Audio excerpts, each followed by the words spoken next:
there is a basic difference between terms climate and weather.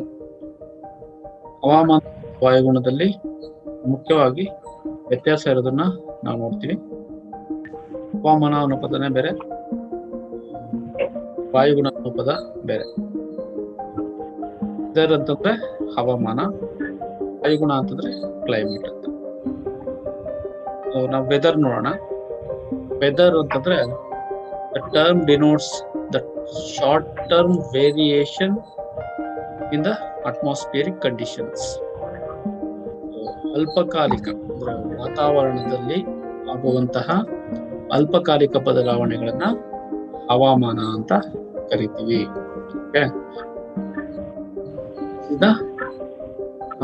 Short term variation that refers to the state of atmosphere at any given time, denoting short-term variations of atmosphere in terms of temperature, wind, moisture, cloudiness, precipitation. So weather refers to the state of atmosphere any given time.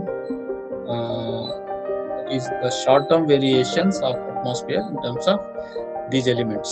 So these are the weather elements. ಇವೇನು ಇದಾವೆ ಇವು. Temperature ಅಂದ್ರೆ ಉಷ್ಣಾಂಶ, pressure ಅಂತಂದ್ರೆ ಒತ್ತಡ, ಆರ್ದ್ರತ, ತೇವಾಂಶ, ಕೂಡ ರವಿದಿರುವಿಕೆ, precipitation ಅಂತಂದ್ರೆ ವೃಷ್ಟಿ, ವಿಸಿಬಿಲಿಟಿ ಅಂತಂದ್ರೆ ಕಾಣುವಿಕೆ ಅಂತ ಇಟ್ಕೊಳ್ಳಿ. Okay, these are the weather elements we have to discuss in this class. First ನಿಮ್ಗೆ ವೆದರ್ ಅನ್ನೋ ಪದ ಅರ್ಥ ಆಗಿದೆ. ವೆದರ್ ಅಂತಂದ್ರೆ ಒಂದು ದಿನದ ಅವಧಿಯಲ್ಲಿ, ಶಾರ್ಟ್ ಟರ್ಮ್, ತುಂಬಾ ಕಡಿಮೆ ಅವಧಿಯಲ್ಲಿ ವಾತಾವರಣದಲ್ಲಿ ಉಂಟಾಗುವಂತಹ ಬದಲಾವಣೆಗಳನ್ನು ನಾವು ಹವಾಮಾನ ಅಂತ ಕರಿತೀವಿ ಅಂತ ಹೇಳಿದೆ ನಾನು. Variation of the atmospheric condition with in a short term in a given area. ಒಂದು ನಿರ್ದಿಷ್ಟ ಪ್ರದೇಶದಲ್ಲಿ ಇದಾಗ್ತದೆ. ಒಂದು ದಿನದ ಅವಧಿಯಲ್ಲಿ ಬೆಳಗ್ಗೆ, ನಾನು ಮೊದಲೇ ಹೇಳ್ದಂಗೆ, ಬೆಳಗ್ಗೆ ಎದ್ದ ತಕ್ಷಣ ಮಂಜು ಕೋದಿರ್ಬೋದು, ಆಮೇಲೆ ಬಿಸಿಲು ಬರ್ಬೋದು, ಮಧ್ಯಾಹ್ನ ಅಷ್ಟರಲ್ಲಿ ತುಂಬಾ ಶೆಕೆ ಆಗ್ತದೆ, ಉಷ್ಣಾಂಶ ಜಾಸ್ತಿ ಆಗ್ತದೆ, ಆಮೇಲೆ ಮೋಡ ಕರ್ಕೋಬಹುದು, ಸಂಜೆ ಅಷ್ಟರಲ್ಲಿ ಮಳೆ ಬೀಳ್ಬೋದು, ರಾತ್ರಿ ಎಲ್ಲ. These are the variation happening within a span of time in a given area. So ಇದನ್ನ ವೆದರ್ ಅಂತ ಕರಿತೀವಿ. ಹವಾಮಾನ ಅಂದ್ರೆ ಒಂದು ದಿನಕ್ಕೆ ಸಂಬಂಧಪಟ್ಟದ್ದು ಅಥವಾ ತುಂಬಾ ಕಡಿಮೆ ಅವಧಿಗೆ ಸಂಬಂಧಪಟ್ಟದ್ದು. ಒಂದನ್ನು ನೋಡೋಣ.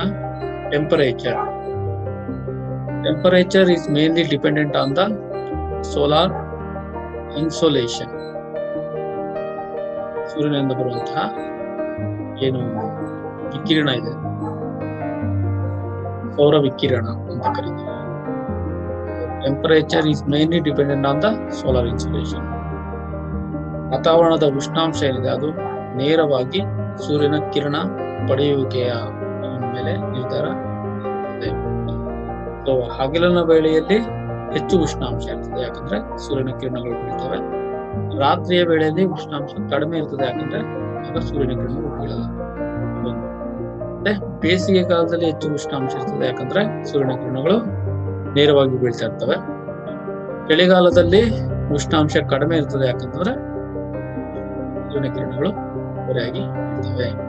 So the temperature is higher during the day, whereas it is lower in the night times.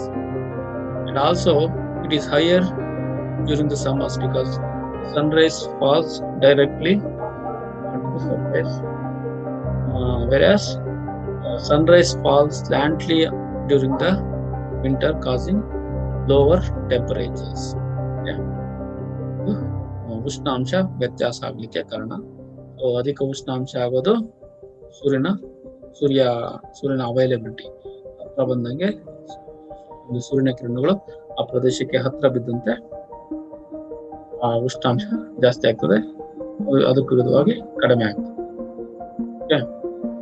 Next one, pressure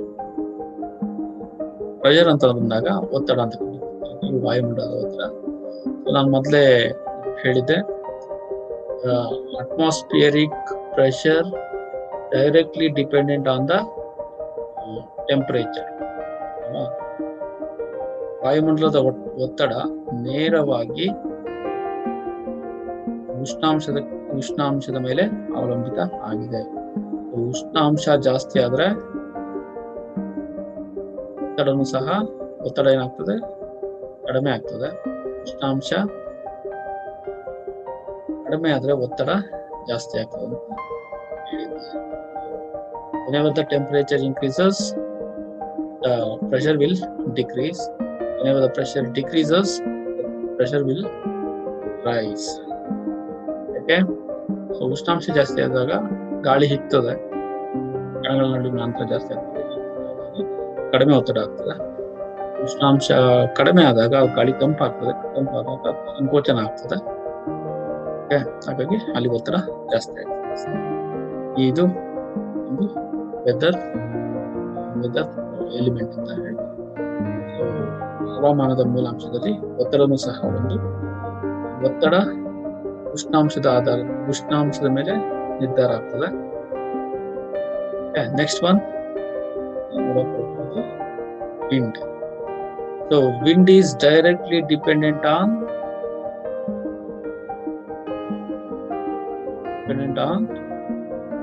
the pressure. ಮಾರುತಗಳು ಅಂದ್ರೆ ಗಾಳಿ ಬೀಸ್ತದಲ್ಲ, ಸುಮ್ಮನೆ ಇದ್ರೆ ಗಾಳಿ ಈ ಕಡೆಯಿಂದ ಆ ಕಡೆ ಚಲಿಸಿದ್ರೆ ಅದನ್ನ ಮಾರುತ ಅಂತ ಕರಿತೀವಿ. ಏರ್ ಬೇರೆ, ವಿಂಡ್ ಬೇರೆ. Whenever the stagnant gas is there, that is known as air. Whenever that air blows from one place to another, that will be denoted as the wind. Okay. So why the air moves from place to place? Because of the pressure difference. ಒತ್ತಡದಲ್ಲಿ ವ್ಯತ್ಯಾಸ ಆಗೋದ್ರಿಂದ ಗಾಳಿ ಒಂದು ಕಡೆಯಿಂದ ಒಂದು ಕಡೆಗೆ ಹೋಗ್ತದೆ. So air always moves from high pressure to low pressure. ಗಾಳಿ ಯಾವಾಗಲೂ ಅಧಿಕ ಒತ್ತಡ ಪ್ರದೇಶದಿಂದ ಕಡಿಮೆ ಒತ್ತಡ ಪ್ರದೇಶದ ಕಡೆಗೆ ಚಲಿಸ್ತದೆ. ಸೊ ಹೀಗೆ ಚಲಿಸಿದ್ದನ್ನ ನಾವೇನಂತ ಕರಿತೀವಿ? ಮಾರುತಗಳು ಅಂತ ಕರಿತೀವಿ. So next weather element is the moisture. ಗಾಳಿಯಲ್ಲಿರುವಂತಹ ತೇವಾಂಶ. The gaseous form of water is known as the moisture. The moisture content in the air directly depends on the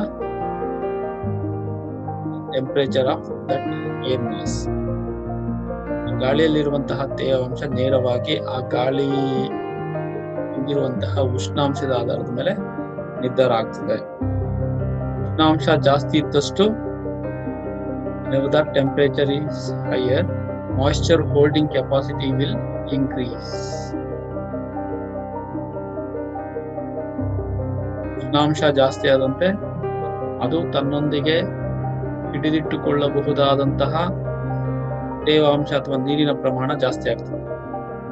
temperature ಕಡಿಮೆ ಆದ್ರೆ ಅದರಲ್ಲಿರುವಂತಹ ಮಾಯಿಶ್ಚರ್ ಪ್ರಮಾಣವೂ ಸಹ ಕಡಿಮೆ ಆಗ್ತದೆ. ಬೇಸಿಗೆ ಕಾಲದಲ್ಲಿ ಟೆಂಪರೇಚರ್ ಜಾಸ್ತಿ ಇರ್ತದೆ, ಅದಕ್ಕೆ ತಕ್ಕಂತೆ ನಮ್ಮ ಸುತ್ತ ಇರುವಂತಹ ಮಾಯಿಶ್ಚರ್ ಕಂಟೆಂಟ್ ಸಹ ಜಾಸ್ತಿ ಇರ್ತದೆ. ಚಳಿಗಾಲದಲ್ಲಿ ಟೆಂಪರೇಚರ್ ಕಡಿಮೆ ಇರ್ತದೆ, ಸುತ್ತಲಿರುವಂತಹ ತೇವಾಂಶನೂ ಸಹ ಕಡಿಮೆ ಇರೋದನ್ನ ನಾವು ನೋಡ್ತೀವಿ. ಅದಕ್ಕೋಸ್ಕರ ಚಳಿಗಾಲದಲ್ಲಿ ಮೈಯೆಲ್ಲ ಚರ್ಮ ಎಲ್ಲ ಹೊಡಿತದೆ. ಯಾಕಪ್ಪ ಅಂದ್ರೆ because of the lack of the moisture in the air.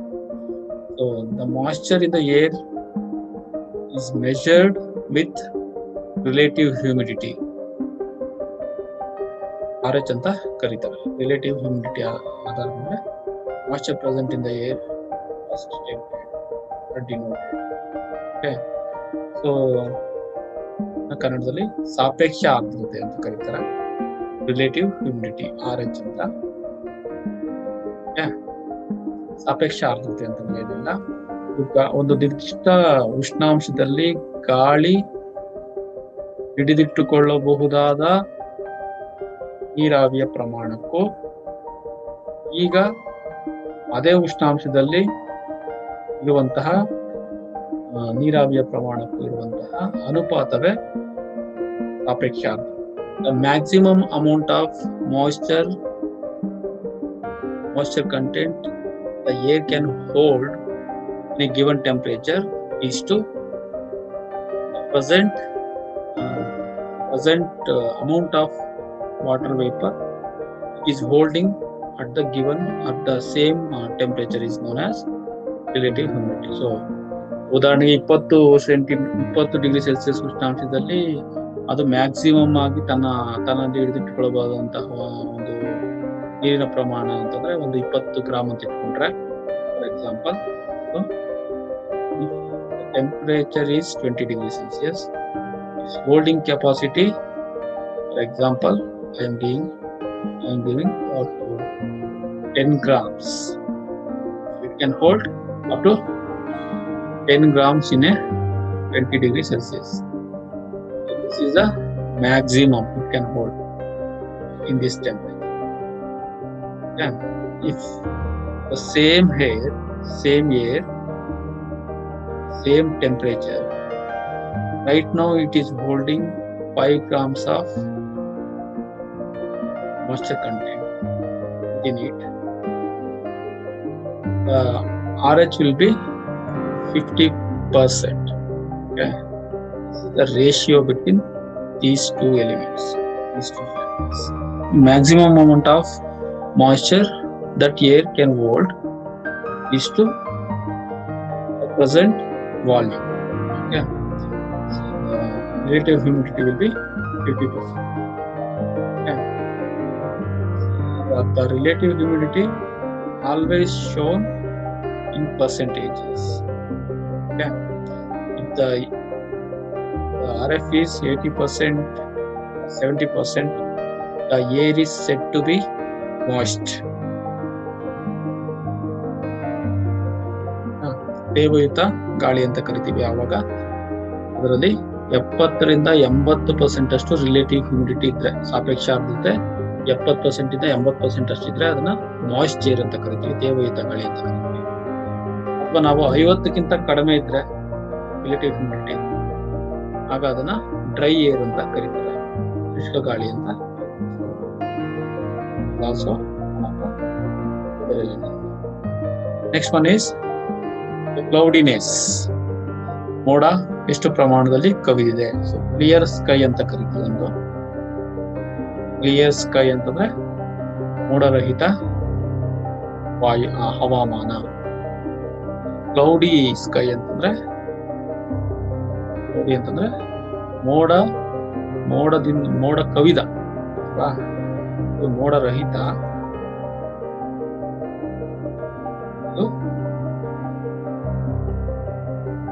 ಕವಿದ ವಾತಾವರಣ. ಸೊ ಮೋಡ ಕವಿದ ವಾತಾವರಣಕ್ಕೂ ಮೋಡ ಕವಿದ ಹವಾಮಾನಕ್ಕೂ ಮೋಡರಹಿತ ಹವಾಮಾನಕ್ಕೂ ವ್ಯತ್ಯಾಸ ಇರುತ್ತಲ್ವಾ.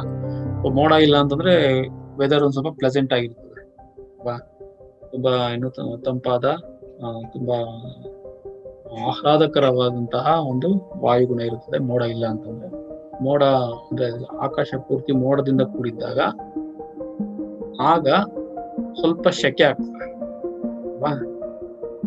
ಮೋಡ ಕವಿದಾಗ ಅಂದ್ರೆ ಮಳೆ ಬರೋ ಮುನ್ಸೂಚನೆ ಇದ್ದಾಗ ಸ್ವಲ್ಪ ಶೆಕೆ ಆಗ್ತದೆ. ಯಾಕಪ್ಪ ಅಂತಂದ್ರೆ ಇದು ಭೂಮಿ ಅಂತ ಇಟ್ಕೊಂಡಾಗ ಭೂಮಿ ಈ ಮೋಡ ಇದೆ, ಈ ಆಕಾಶ ಪೂರ್ತಿ ಮೋಡದಿಂದ ಕೂಡಿದೆ. ಆಗ ಸೂರ್ಯನ ಕಿರಣಗಳು ಬರ್ತವೆ ಭೂಮಿಗೆ. ಮೇಲಿಂದ ಬರುವಂತಹ ಸೂರ್ಯನ ಕಿರಣಗಳು ಸಣ್ಣ ಅಲೆಗಳು ಭೂಮಿ ಮೇಲೆ ಯಾವ್ದಾದ್ರು ವಸ್ತು ಮೇಲೆ ಬಿದ್ದು ಅವು ದೊಡ್ಡ ಅಲೆಗಳಾಗಿ ಪರಿವರ್ತನೆ ಆಗ್ತವೆ. ಮೋಡಗಳು ಸಣ್ಣ ಅಲೆಗಳನ್ನ ಬಿಟ್ಬಿಡ್ತಾವೆ ಒಳಗಡೆಗೆ, ಆಗ ದೊಡ್ಡ ಅಲೆಗಳನ್ನ ತನ್ನ ಮೂಲಕ ಹಾದುಹೋಗಕ್ಕೆ ಬಿಡಲ್ಲ. ಅದು ಮತ್ತೆ ಭೂಮಿಗೆ ಪ್ರತಿಫಲನ ಮಾಡ್ತವೆ. ಹಾಗಾಗಿ ಸಣ್ಣ ಅಲೆಗಳು ದೊಡ್ಡ ಅಲೆಗಳು ಎಲ್ಲ ಮತ್ತೆ ಭೂಮಿಗೆ ಬರೋದ್ರಿಂದ ಈ ಭಾಗ ಒಂದು ಸ್ವಲ್ಪ ಬಿಸಿ ಆಗ್ತದೆ. That is why whenever the cloudy condition is there, the temperature will increase.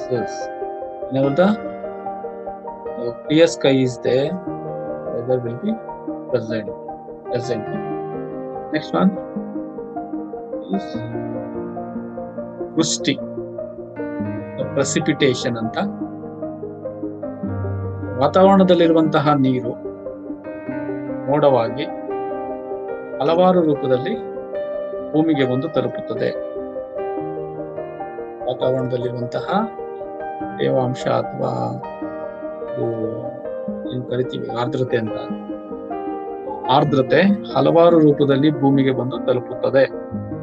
Next ವೃಷ್ಟಿ ಅಂತಂದ್ರೆ ಏನಪ್ಪಾ ಅಂತಂದ್ರೆ the precipitation is the falling of the moisture present in atmosphere in different form is known as the precipitation.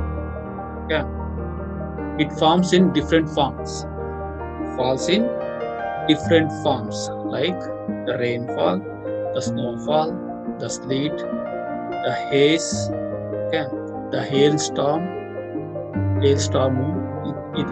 ಇದೆಲ್ಲ ರೂಪದಲ್ಲಿ ಬಂದು ಮೇಲಿಂದ ಮೋಡಗಳಿಂದ ಇದು ನೀರು ಭೂಮಿ ಮೇಲೆ ಬೀಳ್ತದೆ. ಇದನ್ನು ನಾವು ವೃಷ್ಟಿ ಅಂತ ಕರಿತೀವಿ. ವೃಷ್ಟಿ ಅಂದ್ರೆ ಏನಿಲ್ಲ, ವಾತಾವರಣದಲ್ಲಿರುವಂತಹ ನೀರು ಹಲವಾರು ರೂಪದಲ್ಲಿ ಭೂಮಿ ಮೇಲೆ ಬೀಳ್ತದೆ. ಇದನ್ನ ವೃಷ್ಟಿ ಅಂತ ಕರಿತೀವಿ. ಈ ಹಲವಾರು ರೂಪಗಳು ಯಾವಪ್ಪ ಅಂತಂದ್ರೆ ಮಳೆ, ಮಂಜು ಬೀಳುವುದು, ಮಂಜು ಸುರಿಯುವುದು ಅಂತ ಕರಿತಾರಲ್ಲ, ಹಿಮ ಬೀಳೋದು, ಮಂಜು ಬೀಳೋದು, ಹಲವಾರು ವಿಧದಲ್ಲಿ ಈ ಆಲಿಕಲ್ ರೂಪದಲ್ಲೂ ಸಹ ನೀರು ಬೀಳ್ತದೆ. ಈ ರೀತಿ ವಿವಿಧ ರೂಪದಲ್ಲಿ ನೀರು ಆಕಾಶದಿಂದ ಬೀಳ್ತದೆ. ಇದನ್ನ ವೃಷ್ಟಿ ಅಂತ ಒಂದೇ ಟರ್ಮ್ ಹೇಳ್ತೀವಿ. ವೃಷ್ಟಿ ಕೆಳಗಡೆ ಮಳೆ ಬರ್ತದೆ. ಮಳೆ ಒಂದು ವೃಷ್ಟಿಯ ಒಂದು ರೂಪ. ಸೊ ಒಂದು ಪ್ರದೇಶದ ಹವಾಮಾನದಲ್ಲಿ ವೃಷ್ಟಿ ಸಹ ಒಂದು ಪ್ರಮುಖವಾದಂತಹ ಒಂದು ಮೂಲಾಂಶ. ಸೊ ವೃಷ್ಟಿ ಆಗ್ಲಿಕ್ಕೆ ಮೋಡ ಆಗ್ಬೇಕು. ಮೋಡ ಆಗ್ಬೇಕು ಅಂತಂದ್ರೆ ತೇವಾಂಶ ಇರ್ಬೇಕು. ತೇವಾಂಶ ಇರ್ಬೇಕಂದ್ರೆ ಉಷ್ಣಾಂಶ ಇರ್ಬೇಕು. ಉಷ್ಣಾಂಶ ಒತ್ತಡವನ್ನು ನಿರ್ಧಾರ ಮಾಡ್ತದೆ. ಒತ್ತಡದ ಆಧಾರದ ಮೇಲೆ ಮೋಡ ನಿರ್ಮಾಣ ಆಗ್ತದೆ. ಹೀಗೆ ಇವೆಲ್ಲ ಎಲಿಮೆಂಟ್ಸ್ ಏನಿದ್ದಾವಲ್ಲ, ಇವೆಲ್ಲ ಮೂಲಾಂಶಗಳು ಒಂದಕ್ಕೊಂದು ಸಂಬಂಧವನ್ನ ಹೊಂದಿದ್ದಾವೆ. ಒಂದನ್ನ ಬಿಟ್ಟು ಒಂದು ಇರ್ಲಿಕ್ಕಾಗಲ್ಲ. ಪ್ರೆಷರ್ ಇಲ್ಲದೆ ಟೆಂಪರೇಚರ್ ಇರೋಕ್ಕಾಗಲ್ಲ, ಟೆಂಪರೇಚರ್ ಇಲ್ಲದೆ ಪ್ರೆಷರ್ ಇರೋಕ್ಕಾಗಲ್ಲ. ಪ್ರೆಷರ್ಗೂ ಟೆಂಪರೇಚರ್ಗೂ ನೇರವಾದ ಸಂಬಂಧ ಇದೆ. ಮಾಯಿಶ್ಚರ್ ಅಷ್ಟೇ, ಮಾಯಿಶ್ಚರ್ ಟೆಂಪರೇಚರ್ಗೆ ರಿಲೇಟ್ ಆಗಿದೆ, ಆಯ್ತಾ? ಸೊ ಮಾಯಿಶ್ಚರ್ ಕಂಟೆಂಟ್ ಕ್ಲೌಡಿನೆಸ್ ರಿಲೇಟ್ ಆಗಿದೆ, ಕ್ಲೌಡಿನೆಸ್ ಮಾಯಿಶ್ಚರ್ ಕಂಟೆಂಟ್ ಪ್ರೆಸಿಪಿಟೇಷನ್ಗೆ ರಿಲೇಟ್ ಆಗಿದೆ. ಮತ್ತೆ ಇದಕ್ಕೆ ಟೆಂಪರೇಚರ್ ಸಹ ಅದಕ್ಕೆ ಸಂಬಂಧವನ್ನ ಹೊಂದಿದೆ. ಹಾಗಾಗಿ every elements here are closely related. We cannot consider a single element in a weather phenomena. Okay. The last one is the visibility. Visibility of an area is dependent on many factors like the haziness. ಕೆಲವೊಂದು ವೇಳೆಯಲ್ಲಿ ಬೆಳಗ್ಗೆ ಇದ್ದಾಗ ಮಂಜು ಕವಿದಿರ್ತದಲ್ವಾ, ಮಂಜು haze ಅಂತ ಕರೀತಾರೆ English. ಮಂಜು ಕವಿದಿರೋದು, ಮಂಜು ಬೇರೆ ಹಿಮ ಬೇರೆ. ಅದನ್ನ ಕನ್ನಡದಲ್ಲಿ ಇನ್ನೊಂದು ಪದನು ಬಳಸ್ತಾರೆ, ಕಾವಳ ಅಂತ. ಚಳಿಗಾಲದ ವೇಳೆಯಲ್ಲಿ, ಅದು ಮುಖ್ಯವಾಗಿ ಚಳಿಗಾಲದಲ್ಲಿ ನಾವು ಇದನ್ನ ನೋಡ್ತೀವಿ. ಚಳಿಗಾಲದಲ್ಲಿ ಬೆಳಗ್ಗಿನ ಅವಧಿಯಲ್ಲಿ ಈ ಕಾವಳ ಕವಿದಿರ್ತದೆ. ಕೆಲವೊಂದು ವೇಳೆಯಲ್ಲಿ ತುಂಬಾ ದಟ್ಟವಾದ ಮಂಜು ಕವಿದಿರ್ತದೆ. ದಟ್ಟವಾಗಿ ಕವಿದಿದ್ದಾಗ ಏನಾಗ್ತದೆ, ವಿಸಿಬಿಲಿಟಿ ತುಂಬಾ ಕಡಿಮೆ ಇರ್ತದೆ, ಅಂದ್ರೆ ಕಾಣಿಸುವಿಕೆ ತುಂಬಾ ದಟ್ಟವಾಗಿದ್ದಾಗ ಹತ್ತಿರದಲ್ಲಿದ್ರು ಒಂದು 3-4 ಮೀಟರ್ ಹತ್ತಿರದಲ್ಲಿರುವಂತಹ ವಸ್ತುಗಳು ಯಾವು ನಮ್ಗೆ ಕಾಣಿಸಲ್ಲ. ಸ್ವಲ್ಪ ಕಡಿಮೆ ಇದ್ದಾಗ ಒಂದು 1 ಕಿಲೋಮೀಟರ್ 2 ಕಿಲೋಮೀಟರ್ ವರೆಗೂ ಕಾಣಿಸೋ ವಸ್ತುಗಳು ಆಮೇಲೆ ಮುಂದಕ್ಕೆ ಕಾಣಲ್ಲ. ಸೊ ಇದು ಹೇಜಿನೆಸ್, ಕಾಣಿಸುವಿಕೆ, ವಿಸಿಬಿಲಿಟಿ ಮನುಷ್ಯನ ಸಂಚಾರದ ಮೇಲೆ ಪ್ರಭಾವವನ್ನು ಬೀರ್ತದೆ. ಸೊ ವಿಸಿಬಿಲಿಟಿ ಮೇಲೆ ಧೂಳಿನ ಕಣಗಳು ಸಹ ನೇರವಾಗಿ ಅದರ ಮೇಲೆ ಪ್ರಭಾವವನ್ನ ಬೀರ್ತವೆ, ವಿಸಿಬಿಲಿಟಿ ಮೇಲೆ. ಆಮೇಲೆ ವಾತಾವರಣದಲ್ಲಿರುವಂತಹ ಮಾಯಿಶ್ಚರ್ ಕಂಟೆಂಟ್, ಮಾಯಿಶ್ಚರು ವಾಟರ್ ಏನು ಗ್ಯಾಸಿಯಸ್ ರೂಪದಲ್ಲಿದ್ರೆ ಅದೇನು ಎಫೆಕ್ಟ್ ಆಗಲ್ಲ ವಿಸಿಬಿಲಿಟಿ ಮೇಲೆ. ಗ್ಯಾಸಿಯಸ್ ರೂಪದಲ್ಲಿ it turns into solid particles, ice crystals, ಸಣ್ಣ ಸಣ್ಣ ಐಸ್ ಕ್ರಿಸ್ಟಲ್ಸ್ ಆದಾಗ ಮಂಜಾಗಿ ಪರಿವರ್ತನೆ ಆಗ್ತದೆ, ಹೇಸ್ ಆಗಿ ಪರಿವರ್ತನೆ ಆಗ್ತದೆ, ಸಣ್ಣ ಮಂಜಿನ ಆಗ ವಿಸಿಬಿಲಿಟಿ ತೊಂದರೆ ಆಗ್ತದೆ, ವಿಸಿಬಿಲಿಟಿ ಕಡಿಮೆ ಆಗ್ತದೆ. ಲೋ ವಿಸಿಬಿಲಿಟಿ, ಹೈ ವಿಸಿಬಿಲಿಟಿ ನಾವು ಅದನ್ನ ಏನು ಕ್ಲಾಸಿಫೈಡ್ ಮಾಡ್ತೀವಿ, classification. Okay, so these are all weather elements. Okay, weather elements.